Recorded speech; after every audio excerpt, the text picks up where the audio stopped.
Weh, korang pernah tak beli ikan kat pasar? Bila buka mulut ikan tu, ada sepasang mata tengah tengok korang balik. Sumpah seram gila. Ini bukan mata ikan tau.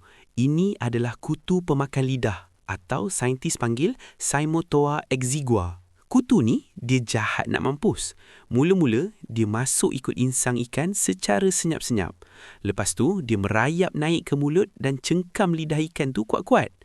Dia akan isap darah pada lidah tu sampai lidah tu jadi kecut, mati dan akhirnya tercabut terus. Tapi yang paling gila, kutu ni tak berambus lepas tu. Dia akan duduk kat tunggul lidah tu dan dia sendiri yang jadi lidah baru untuk ikan tu. Ikan tu boleh guna kutu ni macam lidah biasa untuk makan. Kiranya kutu ni satu-satunya parasit dalam dunia yang ganti organ tuan dia. Bayangkan kalau lidah korang kena ganti dengan lipas hidup. Geli geleman, Mat.